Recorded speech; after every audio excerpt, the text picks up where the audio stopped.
नमः श्रीवर्धमानाय निर्धूतकलिलात्मने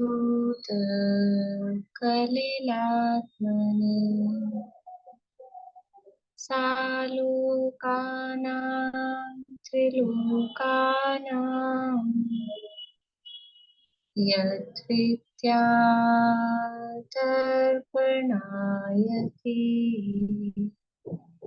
यद्विद्यादर्पणायति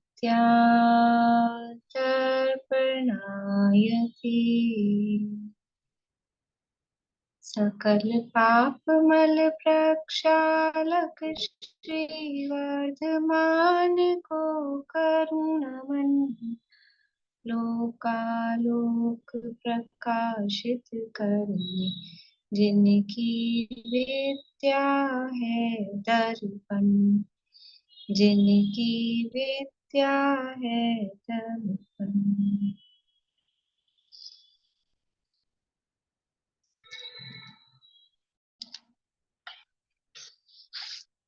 रत्नकर्ण शावकाचार्य नामक ये ग्रंथ है आचार्य समंदर स्वामी द्वारा रचित। इसके अंतर्गत चतुर्थ गुणव्रत अधिकार ना चल रहा है और ये समापन की ओर है। 3 प्रकार के गुणव्रत हैं, दिग्व्रत, अनर्थधन व्रत और भोगोपभोग परिमाण। उसमें से भोगोपभोग परिमाण की अंतिम चर्चा अपनी यहाँ चल रही है। तो भोग किसे मैम कहते हैं? हाँ मैम बोल। संगारात और संघारे एक ही हो जाएगा ना? जैसे ये मैंने जो संगारात लर्न किया था, याद किया था मैं, छोटी वो जो ना। संघार हाँ, वो छोटी में संघारात है, तो वो दोनों ही ठीक होंगे। अब ज्यादा संस्कृत मतलब एक्चुअल में तो संस्कृत से ही उसका अर्थ पता लगेगा, तो पर दोनों ही इसमें दिए हैं, तो अभी तो चलने दो, कोई बात नहीं। फिर कोई संस्कृत वाले मिलेंगे तो उनसे और पूछ लेंगे कि सही मैंने संगारात से ही याद किया है। कोई।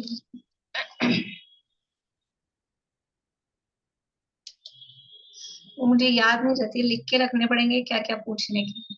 आप कहीं कुछ चीजें ये होती है ना जो चीजें, तो एक एक व्यक्ति को नोट कर लिया करिए, तो मुझे एक बार व्हाट्सएप कर देंगे ना, तो वो फिर याद रहती है, वरना वो ध्यान ही नहीं रहता है कि क्या क्या पूछना है। कोई मिलता भी है तो, और ये भी याद आता है कि कुछ पूछना है, लेकिन फिर क्या पूछना है वो ध्यान नहीं रहता है। तो उसी समय लिख लें अपन, इसमें पूछना है। तो यहाँ अपने को भोगोपभोग परिमाण व्रत की चर्चा चल रही है, तो इसमें यम और नियम का पहले तो ये बताया है कि जो भोग उपभोग की वस्तुएं हैं उनका परिमाण करना है। तो पहली बात, परिमाण किसका करना है? ऐसा नहीं है कि जो सर्वथा ही त्यागने योग्य है, हमेशा के लिए त्यागने योग्य है, उसका परिमाण कर लें। ये क्या परिमाण कर लें कि हम इतना आलू तो खाएंगे और इतना आलू नहीं खाएंगे, इतने दिन आलू खाएंगे और इतने दिन आलू नहीं खाएंगे, इतने किलो खाएंगे। उसमें परिमाण नहीं होगा। हम रात्रि भोजन का त्याग कर रहे हैं तो महीने में इस तरह के भी चलते हैं कुछ लोगों के, देखते हैं महीने में 8 दिन खाएंगे, 4 दिन खाएंगे, 15 दिन खाएंगे, 15 दिन नहीं खाएंगे। ऐसा नहीं होता है। अब वो किया है तो उसमें भी यदि कहीं प्रशंसा की गई है तो जितना त्याग किया गया है उस त्याग की अनुमोदना की गई, लेकिन वो तरीका नहीं है। तो कुछ तो चीजें ऐसी हैं जो सर्वथा ही, अच्छा अपने को आलू प्याज, क्योंकि ये तो चलता है ना, इसलिए इसमें ऐसा लग रहा है रात्रि भोजन में और आलू प्याज में। अपन कोई मध्य मास मधु का कर सकते हैं ऐसा परिमाण? अभी हम उस पे लगा के सोचें कि ये 15 दिन खाएंगे और 15 दिन नहीं खाएंगे, ये जो हम उसमें कर रहे हैं, तो क्या मध्य मास मधु में ऐसा परिमाण कर ले? वो तो सर्वथा ही त्यागने योग्य है ना। तो जैन को, जो जैन हैं जिन आज्ञा को मानते हैं, तो उनको ये जमीकंद और रात्रि भोजन और जो जो पीछे सारी बातें बताई है 5 प्रकार के अभक्ष्य, वो सर्वथा ही त्यागने योग्य है, उसमें परिमाण नहीं है। तो परिमाण किसमें है कि जो अपने लिए उपयोगी, 2 शब्द यहाँ अच्छे दिए थे, जो अपने लिए उपयोगी है और भक्ष्य है, मतलब अहिंसक है, दोष नहीं है।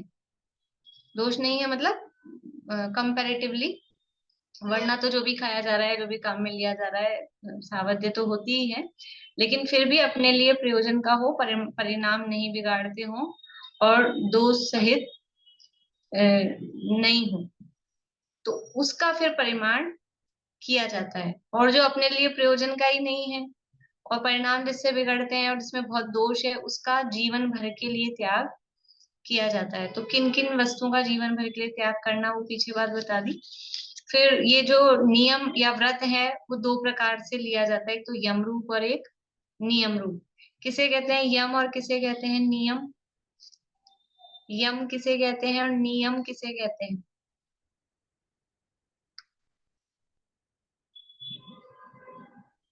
बोलिए पद्मा जी। यम तो जो जिंदगी भर के लिए त्याग कर देते हैं उसको यम कहते हैं, और जो थोड़े समय के लिए लिया जाता है उसको नियम कहते हैं।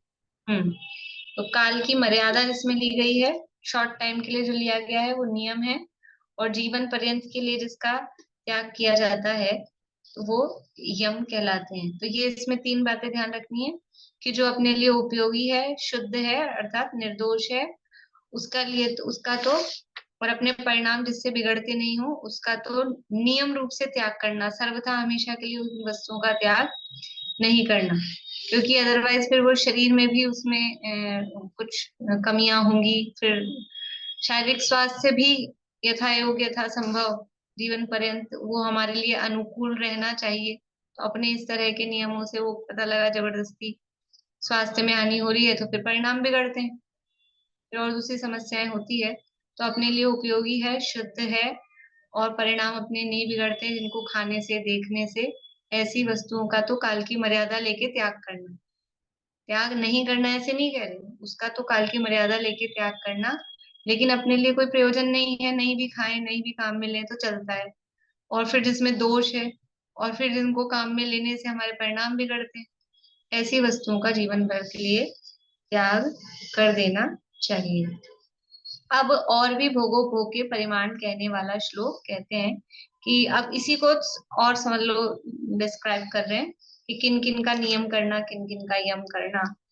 88 और 89 ये दोनों एक साथ ही हैं श्लोक। 88 और 89 एक साथ ही, उनका अर्थ भी एक साथ ही बनेगा, एक साथ ही बोलते हैं। यहाँ यदि भी अलग अलग दिया है पर अपन एक साथ ही पढ़ते हैं दोनों श्लोकों को। पेज नंबर है 150 रत्नकर्ण शावकाचार्य में।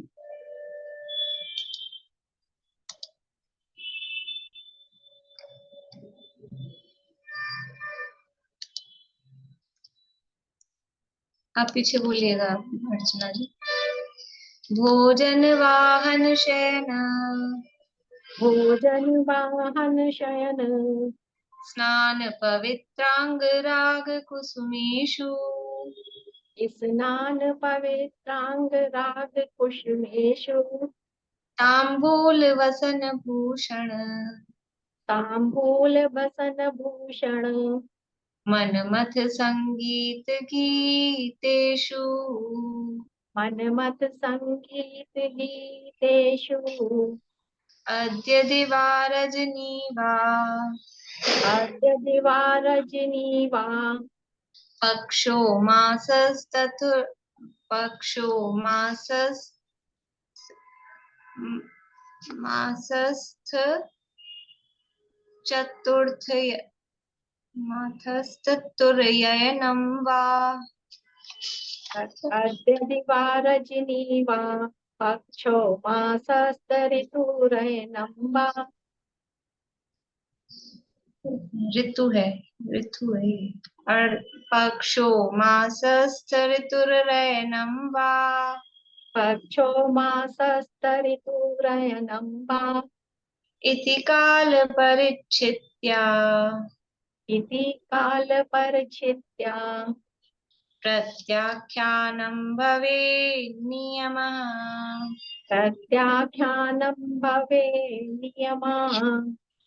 भोजन वाहन शयन स्नान पवित्रांग राग कुसुमेषु, तांबूल वसन भूषण मनमथ संगीत गीतेषु, भोजन वाहन शयन, स्नान पवित्रांग राग कुसुमेषु, तांबूल बसन भूषण, मनमत संगीत गीतेषु, अद्य दिवा रजनीवा, पक्षो मासस्तुर्ऋतुरयनं वा, इति काल परिच्छित्या प्रत्याख्यानं भवेत् नियमः। अद्य दिवा रजनी वा पक्षो मासस्तरितुरयनं वा इति कालपरिच्छित्या प्रत्याख्यानं भवेत् नियमः।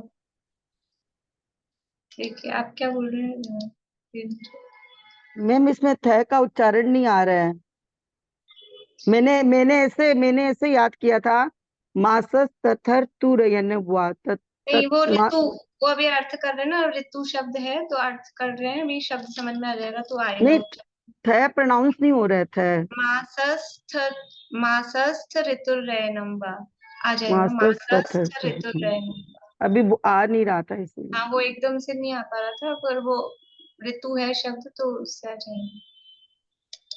देखिए, यहाँ भोग उपभोग के जो परिमाण की वस्तुएं हैं तो उनके नाम बताए, भोजन, वाहन, शयन, स्नान, पवित्र अंग, अंग यानी शरीर, पवित्र अंग, राग कुसुमेशु। तो जो शरीर के मतलब भोजन है, वाहन है, शयन यानी सोने के जो शैया वगैरह जो है, बेड वगैरह, स्नान, स्नान यानी नहाना, और पवित्र अंग, राग कुसुमेशु, पवित्र अंगों में, शरीर के जो पवित्र अंग है उनमें राग यानी सुगंधित फूल आदि ये लगाना, मतलब आभूषण आदि पहनना, या कोई समझ लीजिए श्रृंगार आदि की जो वस्तुएं हैं, वो सब पवित्र अंग, राग कुसुमेशु। बोलिए वैसा। ये अंगराग कोई लेपर होता है शायद। अंगराग अंगराग कोई करके लेप लेप होता है लेप, लेप, तो। ठीक हाँ है। हाँ, जो अंगों को सुगंध, जैसे उपटन होता है ना जो है, हाँ ऐसे ठीक, अंगराग होता है कुछ। ठीक। मतलब वही है कि कोई शारीरिक सौंदर्य के लिए कुछ इस तरह की, शरीर को सुंदर या सुगंधित बनाने के लिए जो भी वस्तुएं हैं, आजकल जो परफ्यूम वगैरह, डीओ वगैरह, इस तरह की चीजें चलती है समझ लीजिए, या कोई फेस पैक कह लो आज की भाषा में। तो ऐसा कोई शारीरिक सौंदर्य को बढ़ाने वाली जो वस्तुएं हैं, तो पवित्र अंगराग, ये जो अंगराग नाम से जो भी वस्तु है, और कुसुमेशु फूल आदि, तांबूल, तांबूल होता है ये क्या बोलते हैं इसको अपने, पान वगैरह जो होते हैं, सौंफ सुपारी इलायची, ये तांबूल। वसन यानी वस्त्र, भूषण यानी आभूषण, मनमत संगीत, गीतेशु जो कामवर्धक संगीत और गीत है, इस तरह की जो भी है, ये सब, ये देखो भोग की वस्तुएं बता रहे हैं, भोग उपभोग की वस्तुएं क्या क्या है, ये गीत संगीत, गीत संगीत भोग उपभोग की वस्तु है, इसका भी परिमाण करना। कौन से भोग उपभोग की वस्तु है कि कर्ण इंद्रिय का विषय भोग है ना, गीत संगीत, तो उसमें देखने वाली चीजें भी, सुनने वाली भी चीजें भी भोग की वस्तुएं हैं।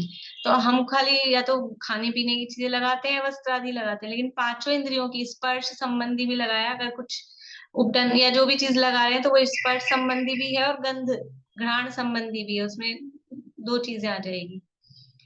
और खाने पीने के आ ही गए हैं आप, भोजन वगैरह, और जो शैया है वो स्पर्शन इंद्रिय संबंधी है, कोमल शैया चाहिए होती है, अच्छा बढ़िया गद्दा जैसा, तो स्पर्शन इंद्रिय संबंधी आ गया वो भी।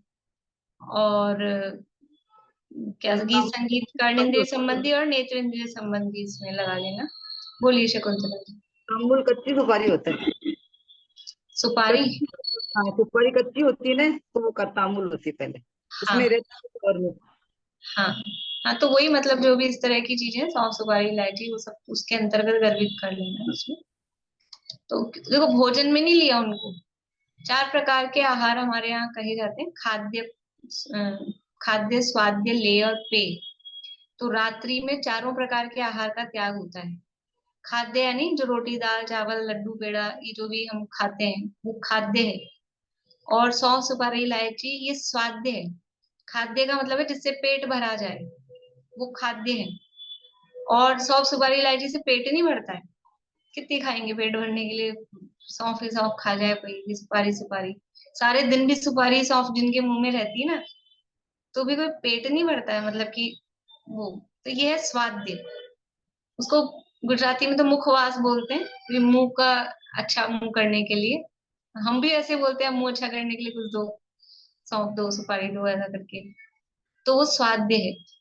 फिर ले मतलब होता है चाटने वाली वस्तुएं, चटनी है जैसे च्यवनप्राश है, मतलब जो होते हैं इस तरह से उनको ले बोलते हैं। और चौथा है पेय। पेय मतलब लिक्विड चीजें। तो ये रात्रि में चारों प्रकार के आहार का त्याग होता है, खाद्य स्वाद्य लेय पेय। अब हमने वो पता नहीं कहाँ से वो चला है कि अन्न और बिना अन्न वाला हिसाब किताब, क्योंकि उसमें खाद्य भी खाए जा रहे हैं, पेय भी लिए जा रहे हैं, स्वाद्य भी लिए जा रहे हैं, तो चारों ही चल रहे हैं मतलब। तो जो शास्त्र शास्त्र सम्मत जो कथन है, तो रात्रि में चारों प्रकार के आहार का त्याग शास्त्रों में कहा गया है। आप समझिए इधर अपने श्वेताम्बरों में तो शब्द ही होता है चौवेहार। चौवेहार कर दिया मतलब रात शाम को भोजन कर लिया, अब चौवेहार मतलब आप रात्रि में चारों प्रकार के आहार का त्याग है, उसका मतलब ये है।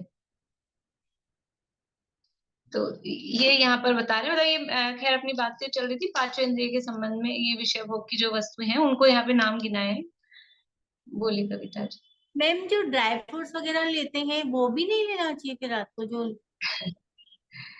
रात में कुछ भी नहीं लेना चाहिए, पानी की एक बूंद भी अवश्य कही गई है। ठीक है ना, तो फिर तो औरों की तो फिर बात तो ही हो क्या है। गया, हाँ फिर तो हो कौन क्या गया। लेता है और कैसे चल रहा है हम्म। वो अलग मैटर है, लेकिन रात्रि में पानी की बूंद भी नहीं ग्रहण करनी चाहिए, ये है। तो देखिए अन्वय अर्थ पढ़ते हैं। अच्छा, अन्वय अर्थ इसमें नहीं, यहाँ अर्थ देखते हैं वापस से। भोजन, भोजन हो गया, सवारी, शैया, स्नान और पवित्र अंग में सुगंधित फूल आदि को धारण करना, पान सौंफ आदि, वस्त्र, आभूषण और मनमत संगीत गीतेशु, जो कामवर्धक संगीत और गीत हैं उनमें। फिर है अद्य दिवा रजनी। अद्य यानी ये तो वस्तुएं बता दी पहले श्लोक में, 88 नंबर वाले श्लोक में तो ये भोग उपभोग की वस्तुएं बता दी है। अब इनका किस तरह से वो यम करना है कि नियम करना है, तो अद्य यानी आज, दिवा यानी एक दिन, रजनी यानी एक रात्रि, पक्ष यानी एक पक्ष, फॉरनाइट 15 दिन का वो पक्ष, मास यानी महीना 30 दिन का, ऋतु 2 महीने की एक ऋतु होती है, तो ऋतु यानी 2 माह। फिर अयन, 3 ऋतु का एक अयन होता है, ये हमने उसमें पढ़े थे जब काल संबंधी बातें पढ़ी थी ना, वो उसमें हमने देखा था। उच्छ्वास, स्तोक, लव वहां से चालू किया था, लव स्तोक, फिर घड़ी, मुहूर्त वहां से आगे। तो 2 महीने की एक ऋतु और 3 ऋतु यानी 6 महीने का एक अयन। उत्तरायण, दक्षिणायन, ध्यान आ रहा है? 6 महीने का उत्तरायण होता है, 6 महीने का दक्षिणायन होता है। अयन मतलब 6 महीना, मतलब 3 ऋतु उसमें हो जाती है।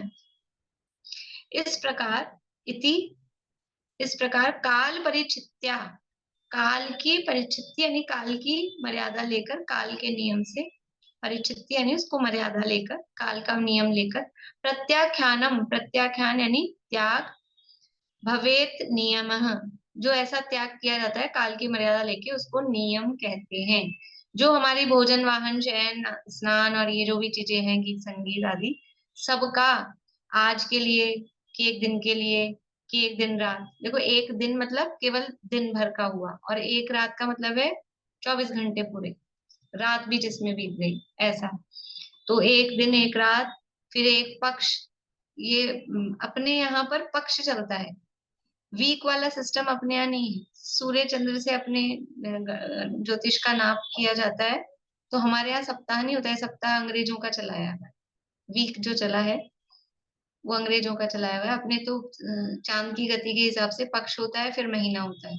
तो फिर ये 15 दिन के लिए, फिर 1 महीने के लिए कर रहे हैं, कि 2 महीने के लिए कर रहे हैं, कि मतलब ये तरीका भी अपने को बता रहे हैं कि करो तो मिनिमम आज आज का किया, या फिर एक दिन का किया, एक दिन रात का किया, या फिर 15 दिन का करा त्याग, या 1 महीने का, या 2 महीने का, या 6 महीने का, इस तरह से। तो काल के नियम से जो त्याग किया जाता है वो प्रत्याख्यानम, उसको जो त्याग किया जा रहा है उसको नियम कहते हैं। एक ग्रंथ से पढ़ लेते हैं, सरल है।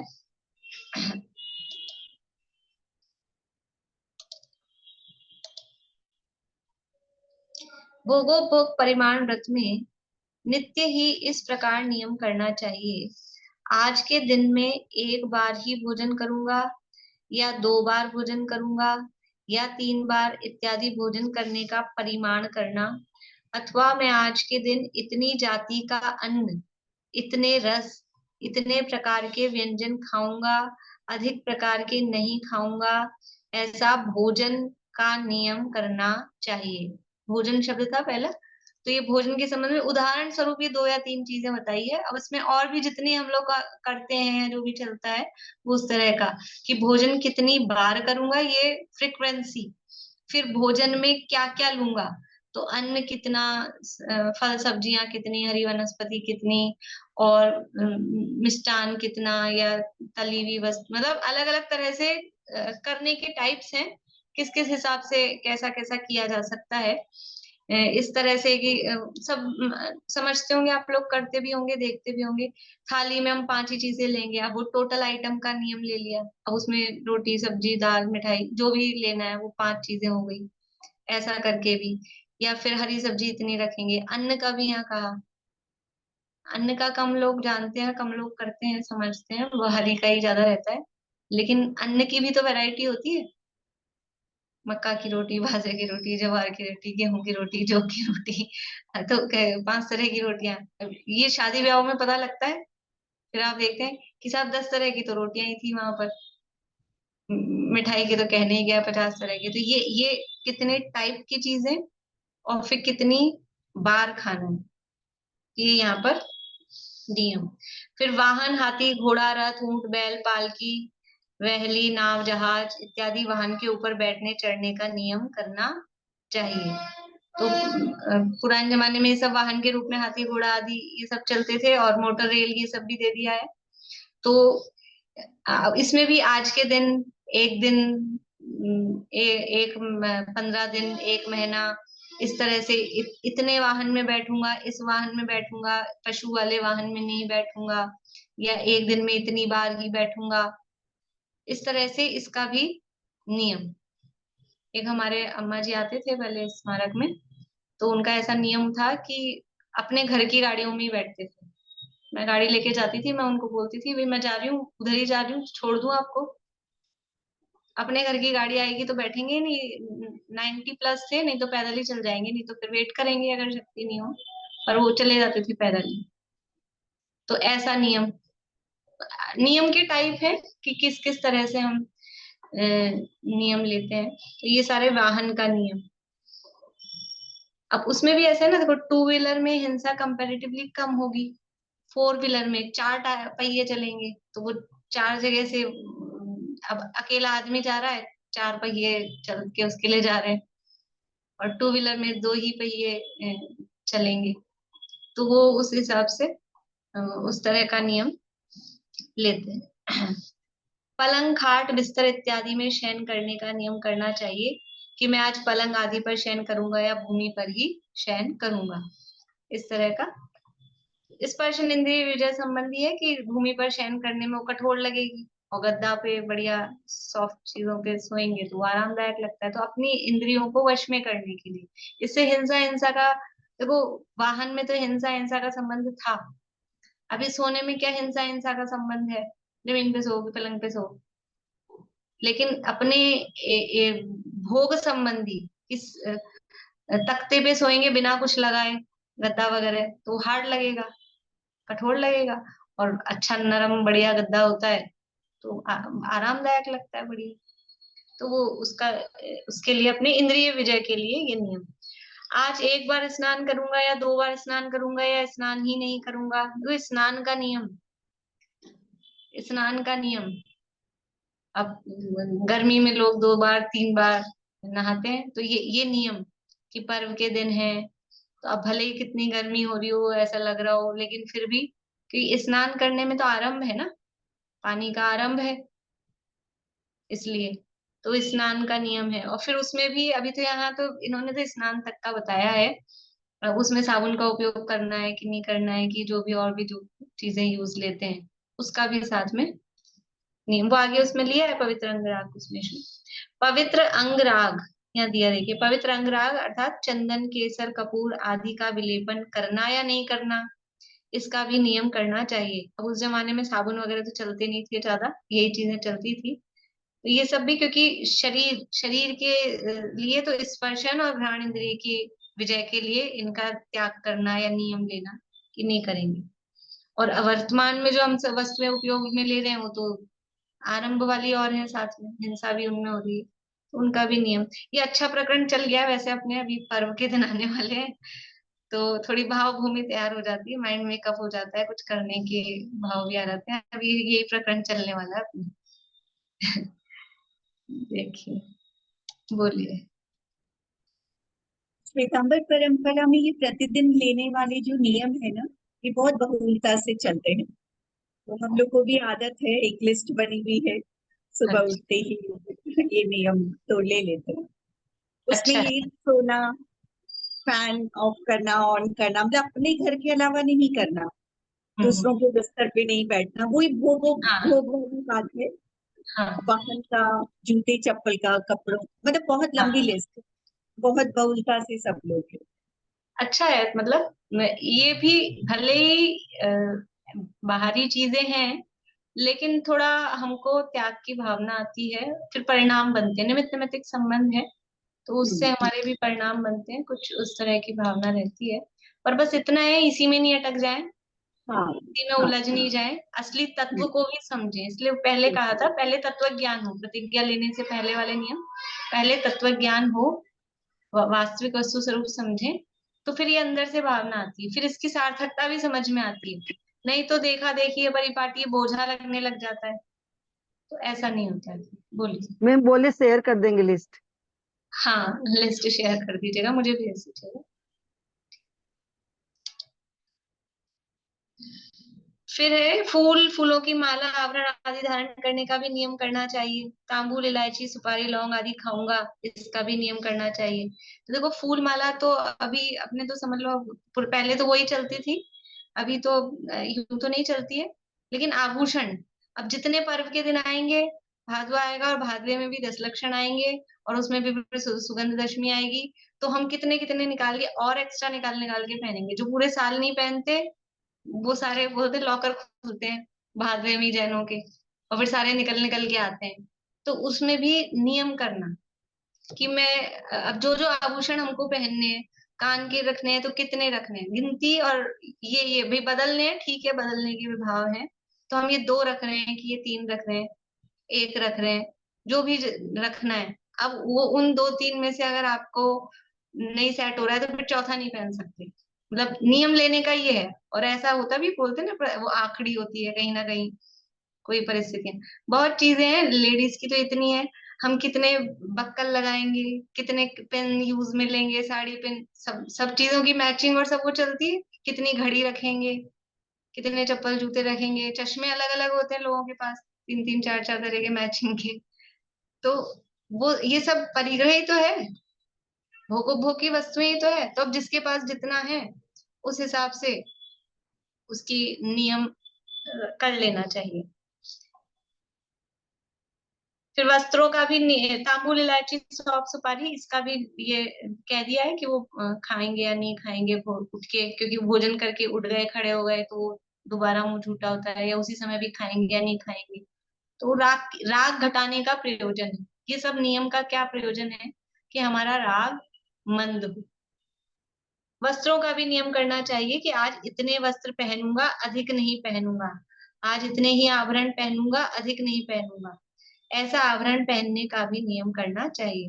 काम सेवन का भी नियम करना चाहिए, यानी मैथुन की जो क्रिया है उसका भी नियम करना चाहिए। पर्व के दिनों में तो त्याग ही होना चाहिए, और फिर भी उसमें भी नहीं करते हो तो नियम होना चाहिए। नृत्य देखने का भी नियम करना चाहिए, गीत गाने का तथा कलाकारों से गीत सुनने का भी नियम करना चाहिए। ये सब इंद्रिय संयम की बातें हैं, क्योंकि अब इसमें हिंसा का तो कोई ऐसा सीधा सीधा संबंध अपने को दिखता नहीं है। लेकिन हम दिन भर गाने ही सुन रहे हैं, उसी में राग में लीन हो रहे हैं, उसी में समय जा रहा है, देखने में ही लगे हैं, तो उसका भी तो अभी जैसे समझ लो अलग से नृत्य गान तो क्या देखते हैं, टीवी में सीरियल देखते हैं कि मूवी देखते हैं या जो भी शो वगैरह देखते हैं, तो उसका नियम होना चाहिए कि हम इतने घंटे, मान लो पूरा त्याग नहीं कर रहे हैं तो इतने घंटे देखेंगे, इतनी देर देखेंगे, एक सीरियल ही देखेंगे, ऐसा। यद्यपि देखने योग्य है ही नहीं, लेकिन अभी नहीं छूटता है पूरा, तो फिर उसका परिमाण करना चाहिए। और नहीं तो समय कहाँ है वो देखने के लिए, अपनी इतनी चीजें हैं अपने पास उपयोग लगाने के लिए, लेकिन फिर भी कदाचित अगर चलता हो तो उसमें नियम करना चाहिए। हरित काय के खाने का भी नियम करना, षटरस के खाने पीने का नियम करना। षटरस समझते हैं? जो मीठा, नमक, हरी, इस तरह से घी, तेल, चीनी, ये सब के हिसाब से षटरस के खाने पीने का नियम। पानी पीने का भी नियम करना। क्या कह रहे हैं? पानी भी चाहे जब उठाया पी लिया। अब जो आप एक आसन करते हैं तो देखेंगे सुबह भोजन के साथ करेंगे, पानी लेंगे, फिर शाम को लेंगे, ऐसा दिन भर बार बार में पानी नहीं लेते हैं। या फिर कुछ लोग 2 बार रखते हैं, अब अपनी शक्ति के हिसाब से। पर नियम नियम ले लिए तो बन गए। आप ये भी नियम ले लो मैं 20 बार पानी पीऊंगा, तो आपको ध्यान रखना पड़ेगा मेरी कितनी हो गई। एक आप नियम में बंधे हो, नहीं तो आप स्वच्छंद है, कितनी भी बार पीते हैं, एक घूंट पिया रख दिया, फिर एक घूंट पी रहे हैं तो 50 बार पी रहे हैं, ऐसा नियम रखना। सिंहासन, कुर्सी, चौकी इत्यादि आसन पर बैठने का भी नियम करना चाहिए, क्योंकि ये भी 10 प्रकार के परिग्रहों में आता है। शयन आसन, आसन बैठने उठने की, ये जो भी चीजें हैं, सोने बैठने की चीजें, तो कुर्सी पे बैठेंगे या नहीं बैठेंगे, फिर किस कुर्सी पे बैठेंगे या कितनी कुर्सी पर बैठेंगे, या उस हिसाब से उसका भी नियम। इस प्रकार अपने योग्य भोग उपभोग का भी नित्य नियम करने वाले के भोजन पानी करते हुए भी नित्य निरंतर संवर होता है। वो नियम करता है तो वो भोजन पानी कर भी रहा है, लेकिन नियम में कर रहा है, तो वो संवर का कारण, क्योंकि व्रत है वो संवर के कारण होते हैं। तो यद्यपि वास्तव में संवर तो सम्यक दर्शन पूर्वक होता है, तो पर यहाँ ये यही सोच मतलब मान के चला जा रहा है कि जो ये गुणव्रत है, ये गुणव्रत कब है कि सम्यक दर्शन पहले हो गया, सम्यक दर्शन के बाद में पंचम गुण स्थान में व्रत आए हैं, तो वो संवर उतना हो रहा है। पर समझ लीजिए कि बिना सम्यक दर्शन के भी इस तरह के जो भी हम नियम पालन करते हैं, तो भी वो पाप के संवर के कारण है। पुण्य का आश्रव तो उसमें होता है, लेकिन पाप का आश्रव रुकता है, तो उस हिसाब से उसको व्यवहार से संवर का कारण पाप का संवर होता है, उस हिसाब से कह दिया जाता है। अब नियम के लिए काल की मर्यादा कहने वाला श्लोक कहते हैं, श्लोक अपन ने पढ़ लिया है 89 नंबर वाला। अर्थ देखिए इसका, पेज नंबर 151 पे है।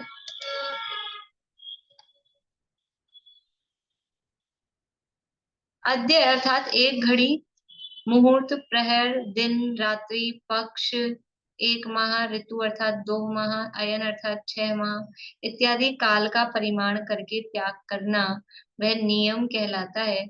इस प्रकार भोगोपभोग परिमाण व्रत का वर्णन किया। ये भोगोपभोग परिमाण व्रत का वर्णन इस प्रकार से पूरा हुआ। अब भोगोपभोग परिमाण व्रत के 5 अतिचार कहने वाला श्लोक कहते हैं।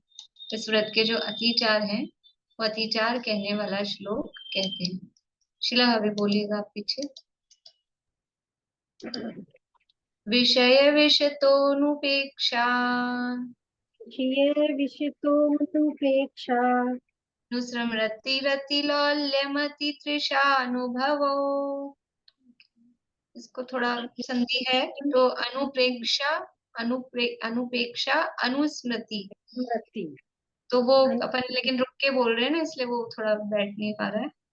विषय विषतोनुपेक्षानुस्मृतिरतिलौल्यमति तृषानुभवो।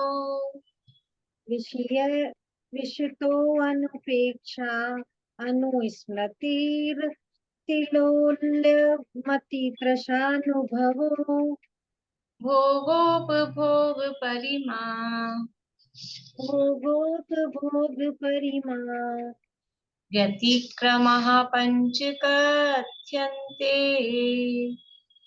व्यतिक्रमा पञ्चकथ्यन्ते विषय विषतोनुपेक्षानुस्मृतिरतिलौल्य या तो अनुस्मृति ही फिर अति, इसको यहाँ तक ले लेते हैं। विषय विषतोनुपेक्षानुस्मृति अतिलौल्यमति तृषानुभवौ भोगोपभोग परिमा व्यतिक्रमः पञ्चकथ्यन्ते। विषये विषतो अनुपेक्षा अनुस्मृतिर्तिलोल्यमतितृषानुभवो भोगोपभोग परिमा व्यतिक्रमा पञ्चकथ्यन्ते। देखिए शब्दार्थ वो ऊपर वाले का भी रह गया है, दोनों का ही करते हैं। बोलिए रश्मि जी। एक बार मैं बोलूं? हाँ नहीं, वो बुलवाऊंगी मैं कल सबसे। एक बार बोलूं ये वाला? बोलिए। विषय विषयानुप्रेक्षानुस्मृतिरतिलोल्यमति तृषानुभवो भोगोपभोग परिमा व्यतिक्रमः पञ्चकथ्यन्ते। देखिए ठीक है? अद्य, हाँ एक बार 89 वाले का भी शब्दार्थ रह गया था शायद। अद्य यानी आज, दिवा रजनी, दिवा यानी दिन, रजनी यानी रात्रि, पक्ष यानी पक्ष, मास, मासः, मासस और ऋतु, मासः ऋतुः अयनम वा, मासः ऋतु, तो ये मासस्थ ऋतुर, मासस्थ ऋतुर्रयनम ऐसा बोलेंगे, मासस्थ ऋतुर्रयनम। तो रयन नहीं है, ऋतुः अयन है, अयन शब्द है, ऋतुः यहाँ विसर्ग आएगा। इति इस प्रकार से काल परिचित्या प्रत्याख्यानम भवे नियम, प्रत्याख्यान यानी त्याग, नियमः नियम होता है। देखिए आगे 90 नंबर का, विषय विषतो, विषय विषतो, विषय रूपी जो विष है उनसे अनुपेक्षा, अनुप्रेक्षा नहीं है, ये अनुपेक्षा शब्द है। अनुप्रेक्षा तो भावना होता है, ये अनुपेक्षा, उपेक्षा नहीं करना, वो अनुपेक्षा, ठीक है, अनुपेक्षा शब्द है। अतिचार बताए जा रहे हैं, 5 अतिचार हैं, 5 चीजें यहाँ गिनाएंगे कि विषय रूपी जो विषय है उससे उपेक्षा नहीं करना, पहला। फिर अनुस्मृति, अनुस्मृति, अनु यानी बार बार, स्मृति यानी स्मरण में लाना, याद करना। तो ये विषय जो है ना, इसको सबके साथ लगाना है। तो विषय रूपी विषय की उपेक्षा नहीं करना, यानी विषयों की उपेक्षा नहीं करना। फिर पंचेंद्रिय विषयों को बार बार में याद करना, अनुस्मृति, बार बार में उनको याद करना। फिर है स्मृति पे विसर्ग आएगा और फिर ये इसमें से में से अ निकलेगा, अतिलौल्यम, अतिलौल्यम यानी लोलुपता रखना, विषयों में अत्यधिक लोलुपता रखना, आसक्ति रखना। फिर लौल्यम, फिर अति तृषानुभवो, ये हलंत है और अ इसमें से निकलेगा, अति तृषानुभवो यानी अत्यधिक तृष्णावान रहना, तृष्णा का अनुभव करना। तृषा यानी प्यास नहीं, तृषा यानी तृष्णा, तो विषयों की तृष्णा रखना, उसकी तृष्णा को फील करना, अनुभव करना, ये विषय अति तृषानुभवो। भोगो भोग परिमा, भोगो भोग परिमाण, व्यतिक्रमा उसके अतिक्रम अतिचार हैं। पंच यानी 5, कथ्यन्ते यानी कहे गए हैं। कौन कौन से 5 हो गए कि विषयों की उपेक्षा नहीं करना, विषयों का बार बार में स्मरण करना, विषयों की अत्यधिक लोलुपता रखना और विषयों के प्रति तृष्णावान रहना। हो गए क्या 5? अनुप्रेक्षा, अनुस्मृति, अतिलौल्यम, अति तृषानुभव और अति तृषानुभवो, और विषय का अत्यधिक आसक्ति पूर्वक, अति तृषा और अति अनुभव ये 2 अलग अलग हैं। अति तृषा अत्यधिक तृष्णा रखना, और अति अनुभव उनको बहुत आसक्ति पूर्वक उनको भोगना, यानी अत्यधिक तृष्णा रखना ये भविष्यकालीन है, और अति अनुभव ये वर्तमान कालीन, वर्तमान में विषय, अगर जो विषय भोगे जा रहे हैं उसमें बहुत आसक्ति रखना और भविष्य के लिए उन विषयों की तृष्णा रखना। यद्यपि नियम ले लिया है, परिमाण ले लिया, परिमाण लेने के बाद में भी उसके प्रति उपेक्षा का भाव रहना चाहिए। जो व्रती जीव है और आगे बढ़ना चाहता है, अपने देश व्रतों को महाव्रतों में बदलना चाहता है, तो वो विषयों के प्रति उसको उपेक्षा भाव रहना चाहिए। लेकिन उपेक्षा भाव नहीं है, अनुपेक्षा है, तो ये अतिचार है। और विषय जैसे उसमें आता है ना, भोगे जो भोग पहले उनका न होवे स्मरण, तो ये अनुस्मृति, अगर वो याद आ रहा है बार बार में, मतलब आपको विषय अच्छे लग रहे हैं, तो ये जो याद आना है ये उसका अतिचार है, अनुस्मृति। फिर अति लौल्यम, विषयों के प्रति लोलुपता रखना, बार बार में मतलब आसक्ति ग्रद्धता उनके प्रति रखना, वो कहलाता है लोलुपता। और अति तृषा और अति अनुभव, तो अति तृषा में भविष्यकालीन, यानी भविष्य में ये विषय मिलेंगे, कल ये खाने को मिलेगा, शाम को ये बन रहा है, तो अभी से उसके प्रति बहुत तृष्णावान रहना। और अति अनुभव की वर्तमान में यदि कुछ खाया जा रहा है, कुछ भोगा जा रहा है, तो बहुत उसका आसक्त होकर उसको भोगना। ये भोगो भोग परिमाण व्रत के 5 अतिचार कहे गए हैं। इस तरह से ये 5 अतिचार है, इनकी इसको पढ़ भी अपन कर लेंगे। ये हो गया अपना पूरा। और फिर जो तत्वार सूत्र में दिए हैं, आप लोग देख के आना, याद तो होंगे काफी लोगों को। तत्वार सूत्र में इसके अतिचार थोड़ा कुछ क्या डिफरेंस है, किन में अंतर है, वो भी देख के आइएगा। इसको कल ज्यादा टाइम नहीं लगेगा ये पूरा करके, और फिर जो आगे परिशिष्ट दिया है, तो कुन शतक और दर्शन पाठ है, इनका पाठ करेंगे। और फिर तत्व विचार की महिमा थोड़ा ये दिया है, पूरा कर लेंगे। कल हो जाएगा, कल कर लेंगे ये। फिर अगले 1 दिन और लगेगा जो भी है परिशिष्ट में, ठीक है। फिर इसका एग्जाम अभी रखना है क्या? सरल चीजें हैं, इसका क्या एग्जाम रखना है? और थोड़ा पढ़ लें अपन, आगे फिर देख लेंगे, क्योंकि ये तो ऐसी आचरण वाली बात है ना, उसको क्या एग्जाम में कराना, क्वेश्चन भी नहीं बनते, ऑप्शन भी नहीं आ पाते। तो वैसे ही मैं आप लोगों से पूछ लूंगी कुछ रिवीजन के हिसाब से, आप लोग पढ़ के आना, राखी के बाद कर लेंगे अपन ये रिवीजन, ठीक है। चलिए।